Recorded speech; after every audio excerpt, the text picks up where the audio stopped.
सिया वहां से भागकर आई और सैम की गाड़ी के पास आकर उसने दम लिया और अपनी फूली सांसों को दुरुस्त करने लगी। कितना बदतमीज इंसान है, मेरे मना करने के बावजूद भी मेरी ही तरफ बढ़ रहा था। इतने बड़े ऑफिस का मालिक है, लेकिन सोच उतनी ही गिरी हुई और छोटी है। बदतमीज कहीं का। सिया, तुझे इस आदमी से जितना हो सके दूर रहना होगा। इसके ढंग कुछ ठीक नहीं लग रहे हैं। वह खुद से बड़बड़ाते हुए गाड़ी से टिककर खड़ी थी। तभी उसकी नजर ऑफिस से बाहर आ रहे आरव और राघव पर पड़ी, जो बहुत ही तेजी से बाहर की तरफ बढ़ रहे थे और वहां खड़ी गाड़ी में बैठकर चले गए। सर, क्या हुआ? ये लोग इतनी तेजी से कहाँ गए थे? सिया सैम को गाड़ी के पास आता देखकर बोली। दादी की तबीयत ठीक नहीं है, ये दोनों वहीं गए हैं। गार्ड और नौकर दादी को हॉस्पिटल लेकर गए हैं। मैं भी वहीं जा रहा हूँ। तुम ऑटो करके चली जाओ। नहीं सर, मैं भी आपके साथ हॉस्पिटल ही चलती हूँ। बाद में घर चली जाऊंगी। ठीक है, फिर गाड़ी में बैठो। सैम गाड़ी में बैठते हुए बोला। उसके बैठते ही सिया भी गाड़ी में बैठ गई और सैम ने गाड़ी स्टार्ट करके आगे बढ़ा दी। वैसे दादी को हुआ क्या है? सिया परेशान होकर सैम की तरफ देखकर बोली। पता नहीं सिया, हॉस्पिटल जाकर पता चलेगा आखिर दादी को क्या हुआ है। बस तुम दुआ करना दादी ठीक हो। सैम गाड़ी ड्राइव करते हुए बोला। आप फिक्र मत कीजिए सर, दादी ठीक होंगी। थोड़ी देर बाद सिया और सैम हॉस्पिटल पहुंचे। रिसेप्शन पर पूछकर दोनों उस ओर बढ़ गए जहां राघव और आरव परेशान खड़े इधर उधर चक्कर काट रहे थे। कुछ पता चला राघव, दादी को क्या हुआ? सैम राघव के पास आकर उसके कंधे पर हाथ रखकर बोला। गार्ड ने बताया है, अचानक से दादी बेहोश हो गई थी। तुम फिक्र मत करो, दादी ठीक होंगी। हिम्मत रख, कुछ नहीं होगा दादी को। सब कुछ ठीक है। हाँ, आरब दादी ठीक हो जाएंगी। तुम परेशान मत हो। सिया आरब के पास आकर बोली, जिसकी आंखों में आंसू थे। तुम तो बहुत बहादुर हो, ऐसे रोना नहीं। अगर दादी को पता चला उनका सबसे लाडला पोता रो रहा था तो उनको अच्छा नहीं लगेगा। इसलिए अपने आंसू पोंछो। सिया ने अपने हाथ से आरब के गाल पर बह रहे आंसुओं को पोंछने लगी। थोड़ी देर पहले मैं दादी को घर ठीक छोड़कर आया था। मेरे आते ही उनकी तबीयत खराब हो गई। अगर पता होता तो मैं दादी के पास ही रहता। आरब सिया के गले लगते हुए बोला। आरब, संभालो खुद को। दादी ठीक हो जाएंगी, ऐसे रोते नहीं। सिया आरब से अलग होकर बोली। कुछ दूरी पर खड़े राघव की नज़र सिया पर ही थी। उसे अच्छा नहीं लगा सिया को आरब के गले लगते हुए। दिल में एक अजीब सी बेचैनी होने लगी। तभी डॉक्टर दरवाजा खोलकर रूम से बाहर आए। राघव ने अपना रुख उनकी तरफ किया और पूछने लगा। क्या हुआ है डॉक्टर, मेरी दादी को? वो ठीक तो है ना? उनका बीपी बहुत हाई हो गया था, जिसकी वजह से बेहोश हो गई हैं। इस उम्र में बीपी बढ़ना घटना यह सब लगा ही रहता है। आप बस अच्छे से उनके खाने पीने का ख्याल रखिए। जी डॉक्टर, क्या मैं दादी से मिल सकता हूँ? हाँ, क्यों नहीं, मिल लीजिए आप। लेकिन अभी बेहोश हैं। मैंने उन्हें इंजेक्शन दे दिया है, थोड़ी देर में होश आ जाएगा, तब आप घर ले जा सकते हैं। जी डॉक्टर। राघव ने इतना बोलते ही डॉक्टर वहां से चला गया और राघव के साथ साथ आरब भी अंदर बढ़ गया। सैम सिया को वहां एक तरफ खड़ा देखकर उसके पास आया और बोला। दादी अब ठीक हैं। तुम चाहो तो मैं तुम्हें घर छोड़ दूं, क्योंकि मैं भी घर जा रहा हूँ। आप एक बार दादी से मिल लीजिए, उसके बाद चलते हैं। अभी 1 घंटे तक आरब और राघव के गिले शिकवे ही दूर नहीं होंगे दादी के साथ। जब तक वो दोनों रूम से बाहर आएंगे तब तक मैं घर होकर भी आ जाऊंगा। सैम चेहरे पर मुस्कान लाकर बोला। ठीक है सर, चलिए, मुझे भी बहुत लेट हो गया है। सिया चेहरे पर मुस्कान लाकर बोली और सैम के साथ आगे बढ़ गई। दादी, आपने ये ठीक नहीं किया। आपकी तबीयत ठीक नहीं थी, आप मुझे बता भी तो सकती थी। मैं घर आपके पास ही रहता, आपका ख्याल रखने के लिए। हाँ ठीक है आरब, कब तक आप हमारे साथ रह सकते हैं? हमारा ख्याल रखने के लिए आप हमारी फिक्र मत कीजिए। एक ना एक दिन हमें इस दुनिया से जाना ही है। यह सब बातें बंद करिए दादी, और आंखें बंद करके सोने की कोशिश कीजिए। आपकी तबीयत ठीक नहीं है। राघव गुस्से से आरब की तरफ घूरकर बोला। हाँ ठीक है, और घर जाना चाहते हैं। थोड़ी देर में घर चलेंगे दादी, तब तक आप आराम कीजिए। राघव गायत्री के सर पर प्यार से हाथ रखते हुए बोला। चल आरब, दादी को आराम करने दे। वह आरब के कंधे पर हाथ रखते हुए बोला। आप जाइए भाई, मैं यहीं दादी के पास बैठा हूँ। ठीक है। इतना बोलकर राघव रूम से बाहर चला आया और आरब वहीं बैठा रहा। सैम और वो लड़की कहाँ गई? अभी तो यहीं थी। राघव वहाँ आसपास देखते हुए बोला और पॉकेट से अपना मोबाइल फोन निकालकर सैम को कॉल करने लगा। हाँ राघव बोल। सैम फोन कान से लगाते हुए बोला। अभी तो तू यहीं था, इतनी देर में कहाँ चला गया? मैं घर जा रहा हूँ, थोड़ी देर में तुझसे आकर मिलता हूँ। अच्छा सुन, वो जो लड़की तेरे साथ आई थी वो कहाँ है? सिया भी मेरे साथ है। पहले उसे ही उसके घर छोड़ने वाला हूँ, फिर अपने घर जाऊंगा। तुझे कुछ काम था क्या? नहीं, ऐसे ही पूछ रहा हूँ। वो लड़की यहाँ दिखाई नहीं दे रही इसलिए पूछा। चल ठीक है, मैं फोन रखता हूँ, बाद में बात करता हूँ तुझसे। इतना बोलकर राघव ने कॉल कट की और कॉफी लेने चला गया। सैम ने सिया को उसके घर के बाहर छोड़ा और वहां से चला गया। सैम सर कितने अच्छे इंसान हैं, मेरे मना करने के बावजूद भी मुझे घर तक छोड़ने आए। कोई कैसे ना इनको लाइक करे। सैम के बारे में सोचते हुए सिया के चेहरे पर मुस्कुराहट आ गई और वह अंदर बढ़ गई। गायत्री देवी घर आ गई थी और अपने रूम में आराम कर रही थी। राघव ने अपनी दादी के लिए केयर टेकर बुला ली थी, जो दादी का ख्याल रख रही थी। भाई, इस केयर टेकर से अच्छी मुझे सिया लगी थी। वो दादी का बहुत ही अच्छे से ख्याल रख रही थी।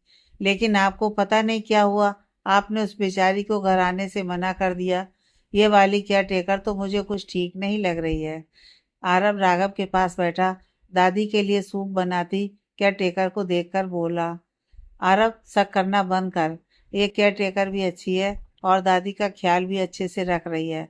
इतना मत सोच और उस लड़की सिया को तो भूल ही जाओ, क्योंकि मेरे होते वो लड़की इस घर में तो हरगिज नहीं आ सकती।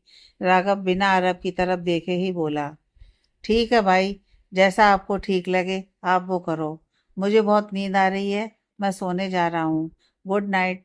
इतना बोलकर आरब वहां से चला गया और राघव की आंखों के सामने सिया का डरा चेहरा आ गया, जिसे सोचकर उसके चेहरे पर मुस्कान आ गई। कितनी पागल लड़की है। वैसे तो खुद को बहुत मजबूत बोलती है, लेकिन मेरे सामने आते ही डर जाती है और भाग जाती है। इधर सिया खाना खाकर अपने कमरे में आकर बेड पर लेट गई और सैम के बारे में सोचने लगी। उसके बारे में सोचते हुए सिया के चेहरे पर बड़ी सी मुस्कान आ गई। लेकिन तभी अचानक सिया की आंखों के आगे राघव का चेहरा घूमने लगा और उसके साथ ही सिया उठकर बैठ गई। उसे राघव की हरकतों का सोच सोचकर गुस्सा आ रहा था। ऐसा कैसा इंसान है वो, जिसे लोगों की इतनी सी भी परवाह नहीं है। उसे अपने ही घमंड में हमेशा रहता है। पागल इंसान कहीं का। मैं गुस्से में बड़बड़ाई और सोने के लिए लेट गई। रात का पता नहीं कौन सा पहर था जब राघव की प्यास लगने से आंख खुली। उसने उठकर बेड से अटैच टेबल से जग उठाया और गिलास में पानी लेने लगा, तो देखा जग में तो पानी ही नहीं है। ओ सिट, इसमें तो पानी ही नहीं है। मीना को कितनी बार कहा है जग में पानी भरकर रख दिया करो, लेकिन इस लड़की की समझ ही नहीं आता। वह पैरों में चप्पल पहनकर जग लेकर रूम से बाहर आ गया। पूरे घर में अंधेरा था, सब सो चुके थे। राघव धीरे धीरे सीढ़ियां उतरते हुए नीचे किचन में आया और जग में पानी लेकर वापस जाने के लिए मुड़ा, लेकिन उसके कदम वहीं रुक गए।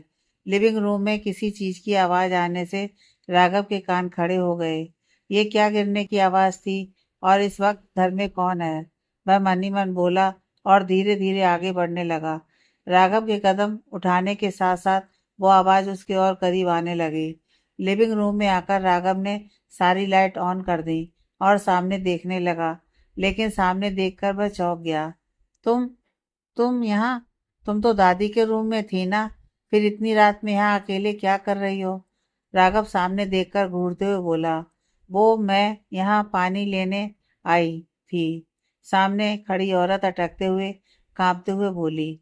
पानी लेने आई थी? तो पानी दिख तो नहीं रहा तुम्हारे हाथ में। सच सच बताओ, इतनी रात में यहाँ क्या कर रही थी? वो साहब, सामने खड़ी केयर टेकर रोते हुए बोली और राघव के पैर पकड़कर रोने लगी।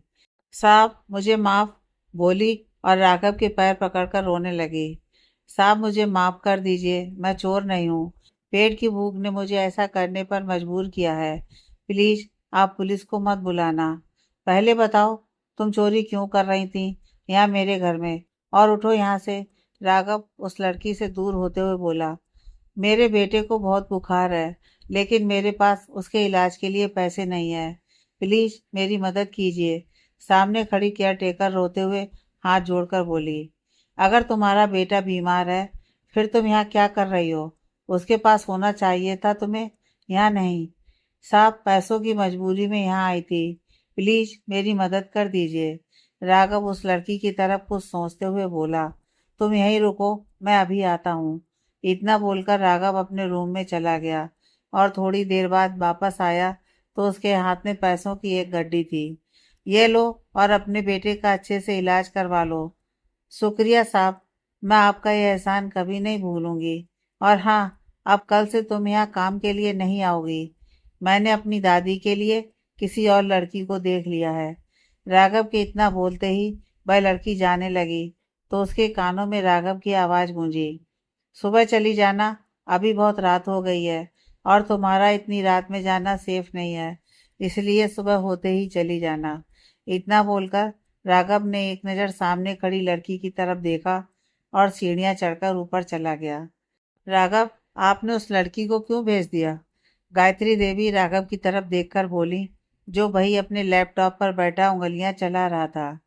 दादी, मुझे लगा वो लड़की अच्छे से आपका ख्याल नहीं रख पा रही थी, इसलिए मैंने उसे भेज दिया। आज कोई और लड़की आपका ध्यान रखने के लिए आ जाएगी। आप फिक्र मत कीजिए। हम फिक्र नहीं कर रहे, बस पूछ रहे हैं, क्योंकि आपको समझना कभी कभी हमारे लिए बहुत मुश्किल होता है। आप फिर से शुरू हो गई ना दादी। ये घुमा फिराकर बातें करना मुझे समझ नहीं आता, इसलिए खुलकर बातें बोला कीजिए। आप हमारा ध्यान रखने के लिए केयर टेकर तो ढूंढ रहे हैं, लेकिन अगर आप शादी कर लेंगे तो हमें किसी केयर टेकर की ज़रूरत नहीं होगी। बहू घर में आ जाएगी जो हमारा ख्याल रखेगी। दादी, पहले भी बहुत बार मैं आपको बता चुका हूँ और आज फिर बता रहा हूँ, मुझे अभी शादी नहीं करनी है। जिस दिन मुझे मेरे टाइप की कोई लड़की मिलेगी, मैं खुद आपसे अपनी शादी के लिए बोलूँगा, लेकिन प्लीज़ अभी नहीं। इंतज़ार करेंगे हम उस दिन का, जिस दिन आपको आपके टाइप की लड़की मिलेगी और आप शादी के लिए हाँ कहेंगे। लेकिन तब तक आपको हमारी एक बात माननी होगी। क्या दादी? राघव अपनी नज़र गायत्री देवी पर टिकाकर बोला। हम चाहते हैं आप किसी केयर टेकर को हमारे लिए इस घर में ना लाएं, सिवाय सिया के। गायत्री के इतना बोलते ही राघव हैरानी से उन्हें देखने लगा। दादी, आपको भी पता है मैं सिया को अपने घर में नहीं बर्दाश्त कर सकता, इसलिए आप ये बेकार की जिद छोड़ दीजिए। हम कोई बेकार की जिद नहीं कर रहे हैं, और याद रहे, आपको हम तुम्हारी दादी हैं। आप हमारे दादा बनने की कोशिश मत कीजिए। इसलिए हमने बोल दिया है, अगर हमारे लिए इस घर में कोई केयर टेकर आएगी तो वो सिया आएगी, वरना और कोई नहीं आएगी। इतना बोलकर गायत्री देवी अपने रूम में चली गई और राघव हैरानी से बैठा गायत्री को जाता देख रहा था। दादी, मेरी और जवान उस लड़की की बोल रही हैं। ये तुमने ठीक नहीं किया, मेरी ही दादी को मेरे खिलाफ कर दिया।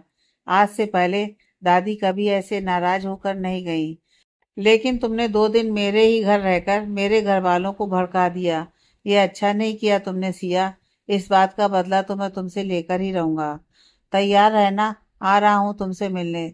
राघव गुस्से में दांत भींचते हुए बोला और घर से बाहर निकल गया। क्या बात है दादी, आपने तो तीर बिल्कुल सही निशाने पर मारा है। अब भाई को सिया को इस घर में लेकर ही आना होगा। हमने क्या बोला था आपसे? जब घी सीधी उंगली से न निकले तब उंगली टेढ़ी करनी ही पड़ती है। अब देखते हैं राघव हमारी बात कैसे नहीं मानते। गायत्री चेहरे पर हल्की मुस्कान लाकर बोली। भाई को लगा आप उनसे नाराज होकर चली गई हैं, इसलिए भाई आपकी नाराजगी खत्म करने के लिए सिया को इस घर में लाना ही पड़ेगा।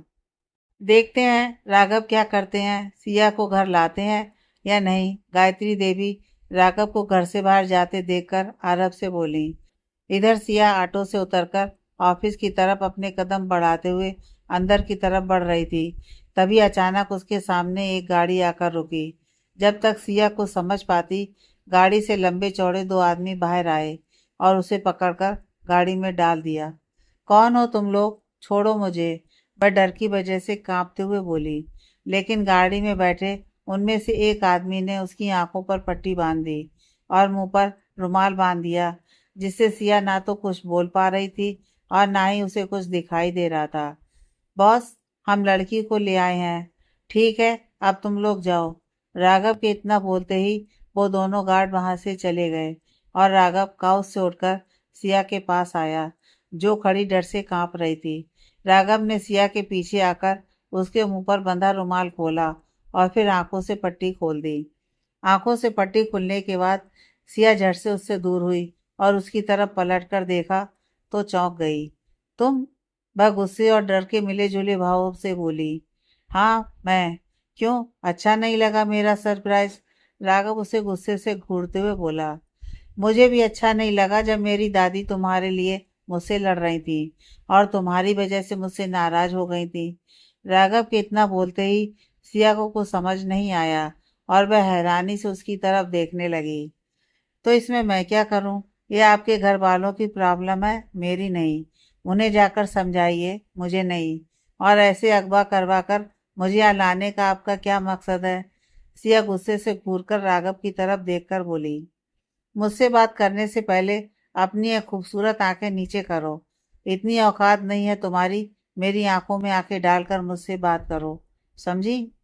मैंने आपको नहीं कहा है मुझे अगवा करें और मुझसे बात करें। तो मेरी जैसी मर्जी मैं बात करूं। आप होते कौन है? लगता है मैडम कि आजकल कुछ ज़्यादा ही भाव बढ़ गए हैं। लगता है भाव नीचे गिराने पड़ेंगे। How dare you! जबान संभाल कर बात कीजिए, वरना आपके लिए अच्छा नहीं होगा। आपको कोई हक नहीं बनता मुझसे ऐसे बात करें, समझे आप? मुझे कैसे बात करनी है और कैसे नहीं, ये तुम बताओगी, एक मामूली सी लड़की। राघव गुस्से से सिया की तरफ अपने कदम बढ़ाते हुए बोला और उसकी कमर में हाथ डालकर सिया को अपने करीब कर लिया। इस मामूली सी लड़की से बात करने के लिए ही आपने उसे अपने गुंडे भेजकर उठवाया है, वरना यह मामूली सी लड़की आपकी शक्ल भी नहीं देखना चाहती। सिया गुस्से से बोली और राघव को खुद से दूर कर दिया। क्या बात करनी थी, ये बताइए। इतना फालतू का वक्त नहीं है मेरे पास, इसलिए जो भी बोलना है जल्दी बोलिए, लेट हो रहा है मुझे। राघव अपनी आंखें बंद करके अपना गुस्सा बर्दाश्त करते हुए बोला। अपनी दादी की वजह से चुप हूँ और तुम्हें बर्दाश्त कर रहा हूँ, वरना ऐसा सबक सिखाता जिंदगी में कभी भूल नहीं पाती। इतना बोलकर राघव चुप हो गया और फिर बोला। मैं चाहता हूँ तुम मेरे घर आकर मेरी दादी का ख्याल रखो, एक केयर टेकर बनकर उनके लिए, और इस काम के लिए तुम जितनी सैलरी बोलोगी वो मैं तुम्हें दूंगा। आपको क्या लगता है आप बोलेंगे और मैं झट से हाँ बोल दूंगी आपके घर काम करने के लिए? सिया हंसते हुए बोली। इतने भी बुरे दिन नहीं आए हैं मेरे जो आप जैसे इंसान के घर काम करूं। एक बार गलती हो गई उस घर में जाने की, लेकिन अब गलती से भी दोबारा मैं वो गलती नहीं दोहराऊंगी, इसलिए मुझे माफ़ करें। वह अपने हाथ जोड़कर बोली और जाने लगी। मेरी मर्जी से तुम यहाँ आई थी और मेरी मर्जी से ही यहाँ से जाओगी, इसलिए जब तक मैं नहीं बोलूँगा तुम यहाँ से कहीं नहीं जाओगी। राघव दूसरी तरफ देखते हुए बोला। उसके इतना बोलते ही सिया के कदम वहीं रुक गए और वह उसकी तरफ देखकर गुस्से से घूरने लगी। ऐसे घूरने से मेरी बात पूरी नहीं होगी, तो घूरना बंद करो और मेरी बात सुनो। मुझे आपकी कोई बात नहीं सुननी है, तुम्हें मेरी बात सुननी होगी, समझी तुम? आज और अभी तुम्हें मेरे घर जाना होगा, मेरी दादी का ख्याल रखने। उनकी तबीयत ठीक नहीं है। दादी की फिक्र मुझे भी है, लेकिन मैं आपके घर कभी कदम नहीं रखूंगी। नौकरी करनी तो दूर की बात है। जहाँ मैं फिलहाल नौकरी करती हूँ वहाँ बहुत खुश हूँ। आपको मेरी फिक्र करने की कोई ज़रूरत नहीं है और आज के बाद मैं आपकी शक्ल तक नहीं देखना चाहती, इसलिए प्लीज़ मेरे सामने आप मत ही आओ तो बेहतर है। चलती हूँ, देर हो रही है। Good bye. इतना बोलकर सिया वहाँ से चली गई और आरब गुस्से में खड़ा उसे जाते देखता रहा। आज जाना है जाओ, लेकिन कल सुबह तुम खुद मेरे घर नौकरी करने आओगी और रोज मेरी शक्ल देखोगी, तब मैं भी देखता हूँ तुम क्या करती हो मिस सिया शर्मा। बस आज का दिन। वह चेहरे पर हल्की मुस्कान लाकर बोला और आंखों पर ग्लासेस लगाकर वहां से चला गया। हुक्म तो ऐसे चला रहा था मुझ पर जैसे मैं कोई उसकी चीज हूँ। अजीब इंसान।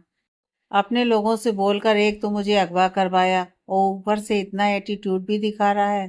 पहले चोरी का इल्जाम लगाकर धक्के मारकर अपने घर से बाहर निकाल दिया और अब यह रावण चाहता है मैं अपनी बेइज्जती करवाने फिर से उसके घर में काम करने जाऊं।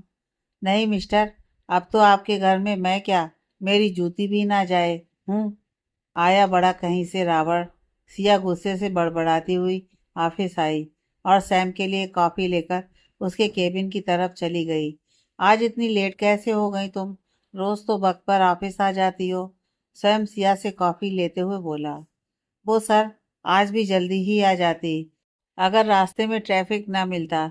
सॉरी सर, सिया शर्मिंदगी से बोली। आज तुम्हारी ये पहली गलती थी, इसलिए माफ किया। आगे से इतना लेट मत करना। तुम मेरी असिस्टेंट हो, इसलिए तुम लेट नहीं आ सकती। समझ गई? जी सर, समझ गई। आगे से कभी इतनी लेट नहीं आऊंगी। सिया अपना सर झुकाकर बोली। अब तुम जाओ और जतिन से पूछो जाकर फाइल रेडी हुई या नहीं। अगर हो गई होगी तो लेती आना। जी सर, इतना बोलकर सिया चली गई और सैम मुस्कुराते हुए उसे जाते देख रहा था।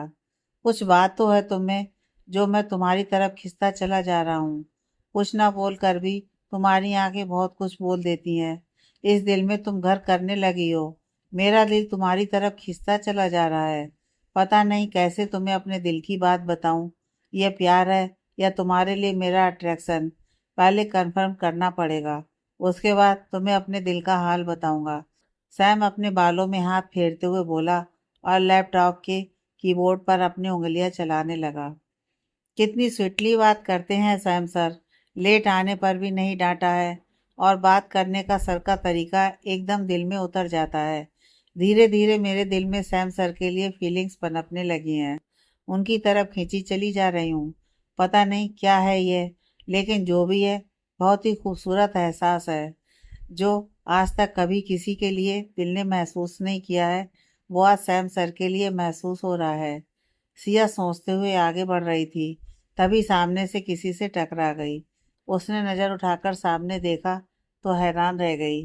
राघव उसे दोनों कंधों से पकड़े खड़ा था और चेहरे पर तीखी मुस्कान लिए उसे ही देख रहा था। संभल कर चलो, अभी गिर जाती। आपको मेरी फिक्र करने की कोई ज़रूरत नहीं है, आप अपनी फिक्र कीजिए। सिया राघव के हाथ अपने कंधे से हटाते हुए बोली और गुस्से से उसे घूर कर वहां से चली गई और राघव चेहरे पर मुस्कान लिए सैम के केबिन की तरफ बढ़ गया।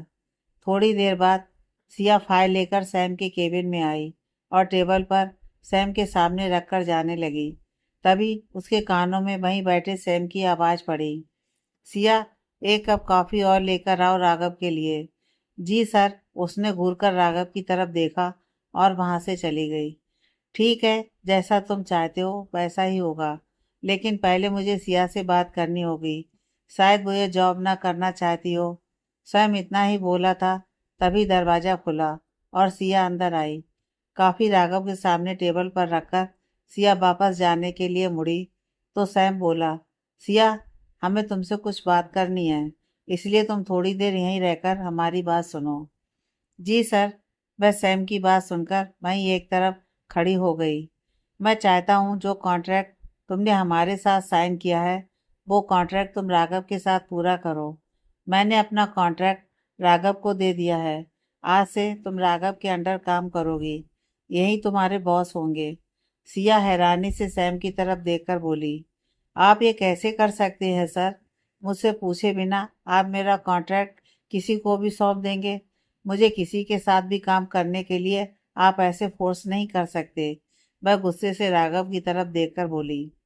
सिया, मैं समझ सकता हूँ, लेकिन इस मामले में मैं अब कुछ नहीं कर सकता। I am sorry Siya, Sam Siya की आंखों में देखकर बोला। लेकिन सिया ने झट से अपनी नजरें हटा ली और इधर उधर देखने लगी। तुम दोनों बात करो, मैं अभी आता हूँ। इतना बोलकर सैम खड़ा हुआ और वहां से जाने लगा, लेकिन सिया ने उसका हाथ पकड़ लिया। सैम ने गर्दन उठाकर पहले अपने हाथ की तरफ देखा और फिर सिया की तरफ देखा, जो उसकी आंखों में देख रही थी। आप ऐसा नहीं कर सकते, मुझे आपके साथ काम करना है। राघव बेटा ये सब देख रहा था। सिया को सैम का हाथ पकड़ते देख उसके हाथों की मुट्ठी बंद हो गई और आंखों में गुस्सा उतर आया। मैं तुमसे बाद में बात करता हूँ, पहले तुम राघव से बात कर लो। इतना बोलकर सैम ने सिया के हाथ से अपना हाथ छुड़ाया और बाहर निकल गया।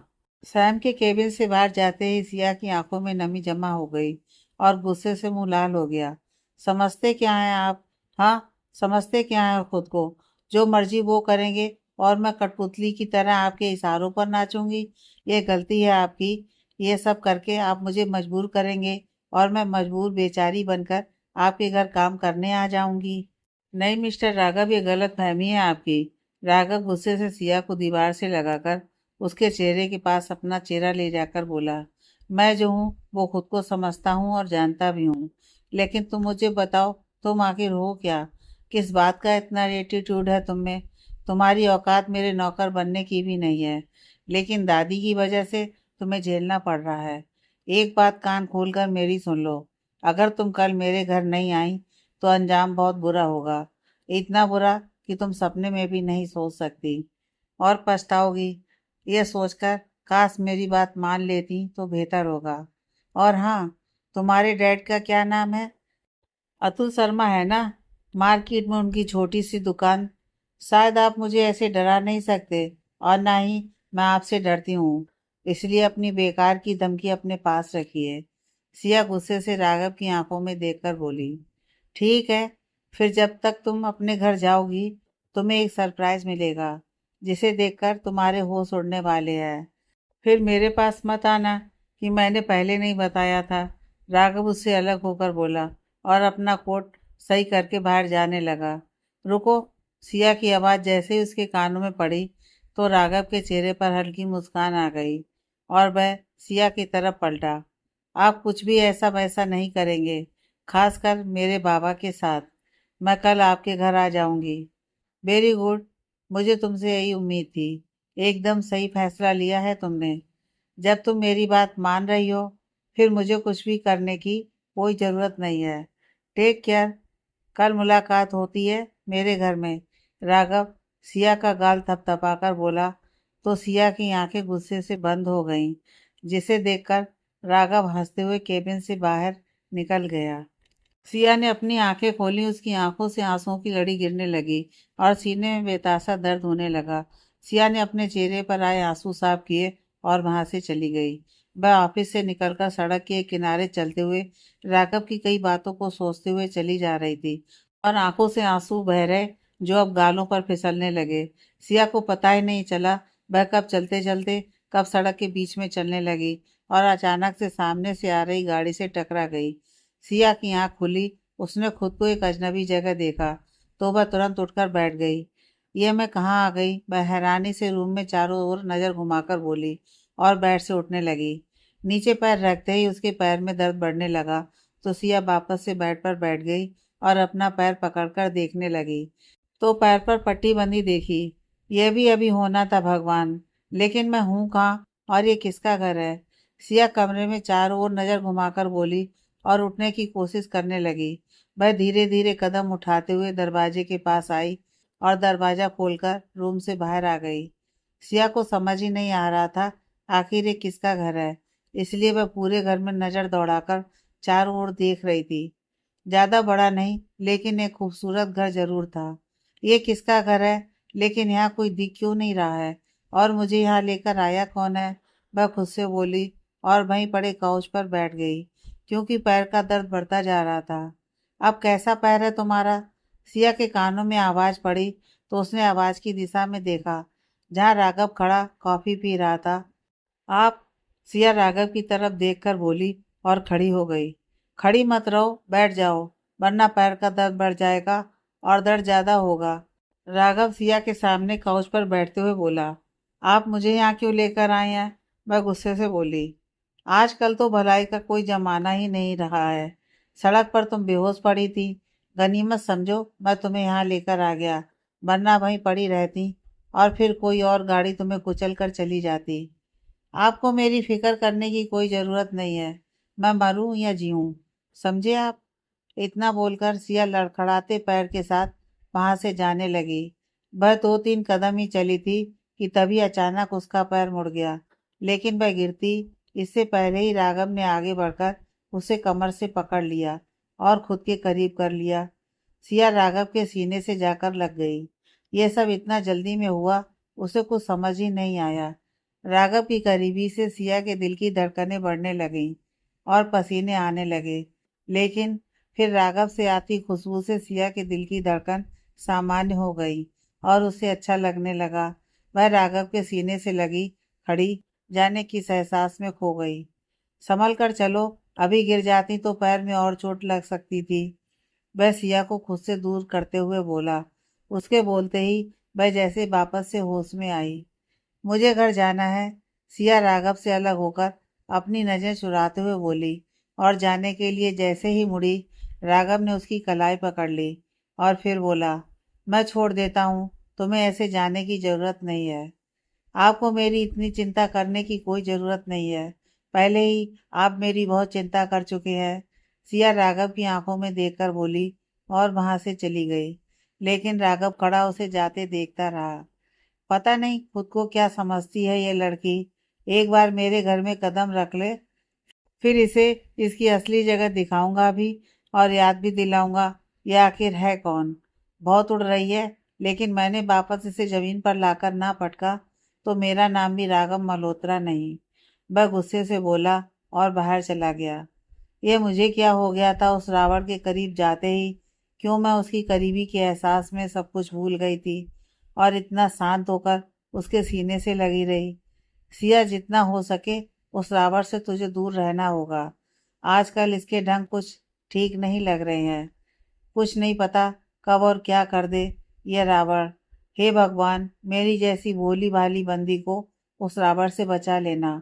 बहुत अजीब इंसान है ये, वह मन ही मन बोली और सड़क पर खड़ी होकर ऑटो का इंतजार करने लगी। ऑटो का इंतजार करते हुए सिया को अभी कुछ ही देर हुई थी, तभी एक चमचमाती गाड़ी उसके पास आकर रुकी। सिया ने गाड़ी को देखा, लेकिन तभी गाड़ी का दरवाजा खुला और उससे सैम बाहर आया। सिया ने सैम को आता देखा तो नाराजगी से चेहरा फेर कर खड़ी हो गई। मैं तुम्हें घर ड्रॉप कर दूं, अगर तुम माइंड ना करो तो, वह सिया के पास आकर बोला। मैं खुद चली जाऊंगी। नो थैंक्स, सिया बिना सैम की तरफ देखे ही बोली। ऐसे नाराज मत हो सिया, एक बार चलकर मेरी बात सुन लो प्लीज, उसके बाद तुम जो चाहे वो कर लेना, लेकिन प्लीज मेरी बात सुनो। क्या बात करनी है आपको? कहने और सुनने के लिए अब कुछ बचा ही नहीं है। शुरू होने से पहले सब कुछ खत्म हो गया है। ऐसा मत बोलो, कुछ खत्म नहीं हुआ है, बल्कि अभी तो शुरू हुआ है। तुम नाराज मत हो प्लीज, मुझे मेरी सफाई देने का एक मौका तो दो। सैम सर, मुझे आपसे कोई बात नहीं करनी है। पहले हमारा रिश्ता बॉस और एक एम्प्लॉय का था, लेकिन अब तो वो भी नहीं रहा है। मेरे लिए बॉस और एम्प्लॉय से बढ़कर भी एक रिश्ता है, सैम सिया की आंखों में देखकर बोला। उसकी बात सुनकर एक पल के लिए सिया अपनी पलकें ही झपकाना भूल गई और हैरानी से देखने लगी। प्लीज, मुझे तुमसे बात करनी है, एक बार मेरी बात सुन लो, फिर शायद ये नाराजगी खत्म हो जाए। इतना बोलकर सैम ने सिया का हाथ पकड़ा और उसे गाड़ी के पास लेकर आया और गाड़ी का दरवाजा खोल दिया। सिया सैम की तरफ देखकर गाड़ी में बैठ गई। सैम ने गाड़ी का दरवाजा बंद किया और खुद ड्राइविंग सीट पर आकर बैठ गया और गाड़ी स्टार्ट करके आगे बढ़ा दी। मुझे पता है तुम मुझसे नाराज हो, लेकिन मैं आज तुम्हारी नाराजगी खत्म करके रहूंगा, सैम सिया की तरफ देखकर बोला, जो खामोश बैठी सामने देख रही थी। घर पर माँ मेरा इंतजार कर रही होंगी।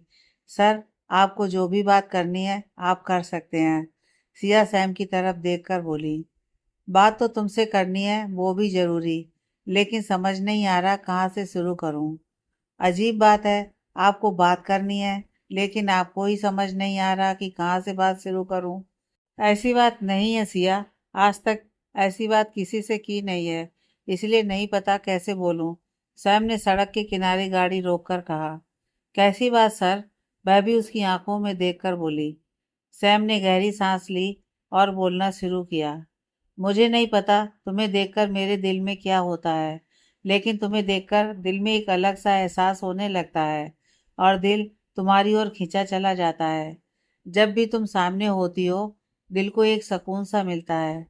ये प्यार है या अट्रैक्शन, मुझे नहीं मालूम, लेकिन अब दिल तुम्हारा साथ चाहता है सिया। मेरे दिल में जो भी था वो मैंने तुम्हें बता दिया है। अब तुम चाहो तो मेरा ये दिल तोड़ सकती हो, और अगर चाहो तो मेरा साथ देकर मुझे हमेशा के लिए खुद से जोड़ सकती हो। फैसला तुम्हारा है, तुम जो भी चाहो वो कर सकती हो। इतना बोलकर सैम चुप हो गया और सिया के जवाब का इंतजार करने लगा। लेकिन सिया खामोश बैठी रही। उसे उम्मीद नहीं थी कि सैम उससे ऐसे अपने दिल की बात कहेगा। खुश हो या दुखी, थोड़ी देर बाद वह हिम्मत करके बोली, मैं भी आपको लाइक करती हूँ और आप पसंद है मुझे, लेकिन आज आपने मेरे साथ जो किया उसकी वजह से दिल में आपके लिए जो भी था शायद कहीं खो गया है। लेकिन एक बात कन्फर्म है, आपके लिए मेरे दिल में जो फीलिंग थी वो मर चुकी है। मेरी मजबूरी थी सिया, जो मैंने तुम्हारे साथ किया।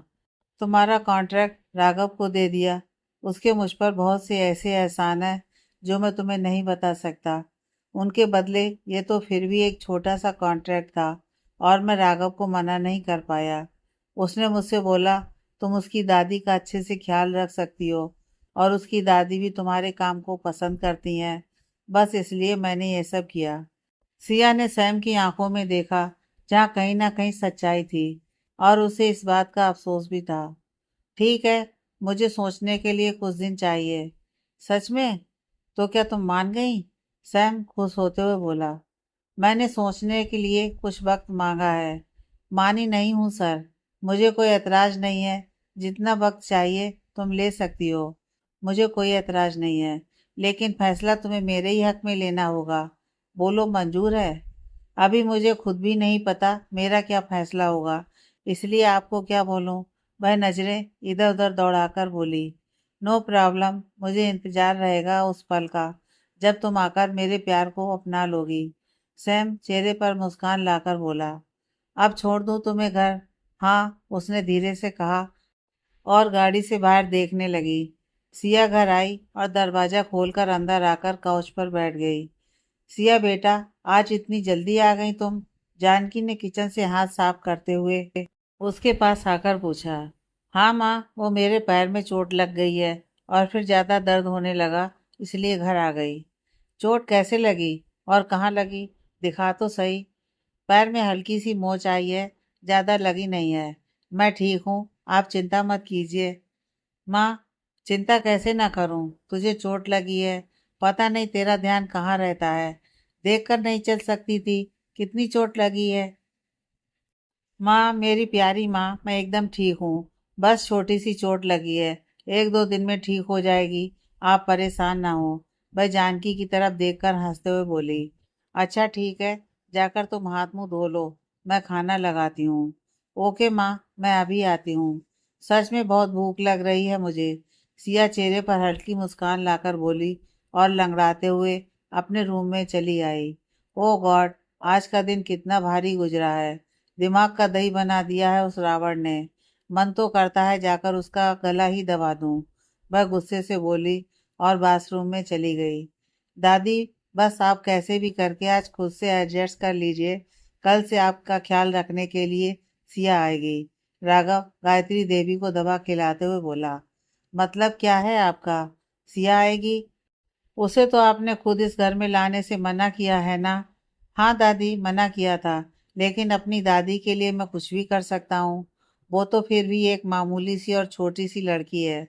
ये गलत बात है राघव, आप किसी भी इंसान के लिए ऐसा नहीं बोल सकते। भगवान ने अगर हमें पैसे दिए हैं और हम अमीर हैं, तो हमें कभी भी इस बात पर घमंड नहीं करना चाहिए, क्योंकि वो ऊपर वाला कब हमसे हमारा सब कुछ छीन ले, ये हम नहीं जानते। नहीं दादी, ये गलत नहीं है। भगवान ने हमें कुछ नहीं दिया है, बल्कि हमसे हमारा सब कुछ छीना है। ये सब कुछ जो आप देख रही हैं, वह रूम की तरफ इशारे करते हुए बोला, यह सब मेरी खून और पसीना बहने के बाद हमें मिला है। तो मैं क्यों ना घमंड करूं? किसी से जागीर में नहीं मिला है मुझे यह सब। ये तो आप भी बहुत अच्छे से जानती हैं। आपकी बात सही है राघव, लेकिन फिर भी भगवान का शुक्रिया अदा करना चाहिए। प्लीज दादी, आप ये सब बातें बंद कीजिए और आराम करिए। ठीक है, नहीं सुननी आपको हमारी बात? कोई बात नहीं, अब नहीं बोलेंगे हम आपको कुछ भी। गायत्री मुंह बनाते हुए बोली और आंखें बंद करके लेट गई। अब फिर से आप दादी मेरे साथ इमोशनल कार्ड खेल रही हैं, लेकिन इस बार मैं आपके इमोशनल कार्ड के चक्कर में आकर आपकी कोई भी जिद नहीं मानूंगा। सिया कल घर आ रही है, यही बहुत बड़ी बात है। इसके बाद मैं आपकी कोई भी बात नहीं मानूंगा, इसलिए आप आराम करिए। मैं आरब से मिलकर आता हूँ। सुबह से पता नहीं कहाँ बिजी है। राघव ने गायत्री का माथा चूमा और वहां से चला गया। कभी कभी हमें लगता है आप हमारे पोते ही नहीं हैं, हमारी बात बिल्कुल नहीं सुनते, सब काम उल्टे ही करते हैं।